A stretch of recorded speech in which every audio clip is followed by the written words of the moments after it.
Eliza from Eliza Tall and Play 99, and today we are testing out the Wowder from Glossier, which is one of my favorite brands. If you are wondering why I have this scarf on my head, it's because I am setting my pin curls right now.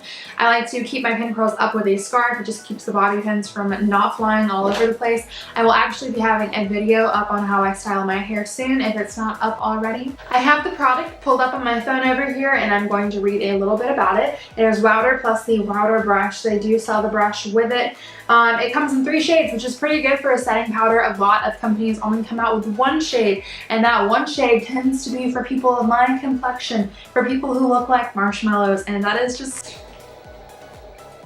don't do that. You need to come out with more shades than just 1. Anyways, so they have 3 shades. They have light to medium, they have dark/deep, and then they have rich, which is a pretty good color selection for a setting powder. It is $35. And it says how to use: dip into Wowder, swirl around the inner edge, lightly tap off the excess, buff into skin, concentrating on areas with unwanted shine, sweep lightly all over skin to set makeup. The first thing I'm going to show you is the brush. This is made of synthetic fibers and this is an aluminum handle. I quite like the color of the handle. I'm a big fan of the color pink. The bristles themselves, very, very soft. It kind of reminds me of a foundation brush, like a traditional flat foundation brush, because it is a thin brush, but it is flared out, and when you feel it and your eyes are closed, it feels more like a powder brush, which is a little bit unique. Anyways, I hope this works out well with the powder. I think I'm going to apply this on one side of my face and then use a different brush on the other side of my face just to kind of test things out. And now I'm going to open the box up that actually contains the Wowder. Cute minimalistic packaging as always, Glossier. I really appreciate the packaging. It's kind of a nod to mod style, a little bit comic book. It's super cute. I'm digging the pastel pink, and I'm going to open this up now. I have already taken the seal off because I am nosy. When you press on this, net material powder comes out, which is a pretty good engineering design. I'm liking that. It's a lot more convenient than the traditional kind of sift. So I'm excited to try this out. I have high hopes once again. For today's foundation, I have used the CoverGirl Outlast Stay Luminous Foundation. I decided to go with a luminous foundation so you guys can really see the results of the Wowder. I want it to like completely transform this essentially. I want this to become a matte foundation. If I had used my Estee Lauder Double Wear foundation, it would have just set down immediately without really needing a setting powder. So that's why I decided to use this. I have used my ColourPop No Filter Concealer to highlight underneath my eyes. So we're going to set all of these products and hopefully this is going to be really good. Right now I'm lightly tapping in and I'm swirling around.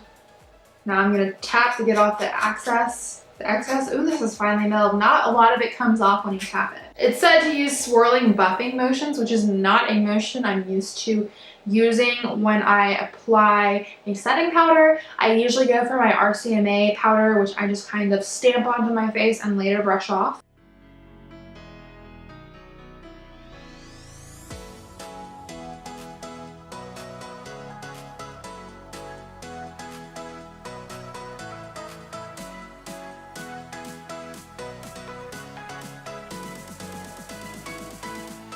I have it on one half of my face and I hope you can see a little bit of a difference. I can feel a difference. This side of my face still feels tacky and slightly wet, whereas this side feels matte. It doesn't feel like it's going anywhere right now. It feels like there's powder on my face, but not as much as I generally put on.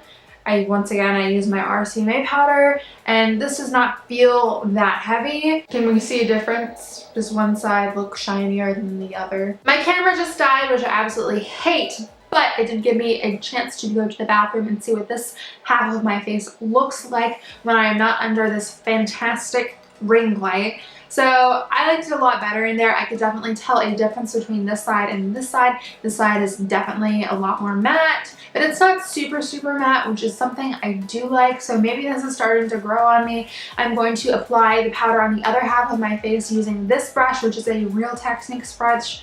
The Real Techniques brush, which is also a synthetic fiber. I'm just going to use this all over the other half of my face and we will see if there is a big difference and if you really need the brush they're trying to sell you with it.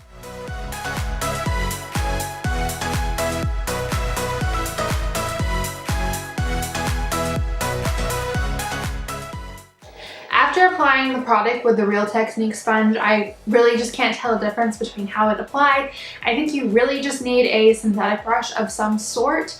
I'm going to test out this product underneath the eyes. I'm going to zoom you in. I'm going to try to kind of bake and see how that works, because a lot of you guys like to bake. That's not something I am super into because it just kind of dehydrates my under eyes, so I don't like to do it a whole lot. I like the way it looks, it's just I don't want to do it every single day. So I'm going to do that, and hopefully it'll work really well for that.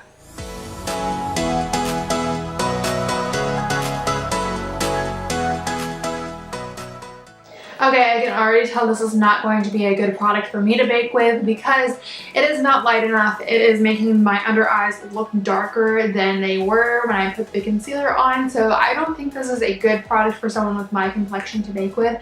And if you are darker than me, it might work out fine. Just because I am so pale, I don't think this is going to work super great for me for baking purposes. I'm just gonna swatch the product for you. That's how light it is.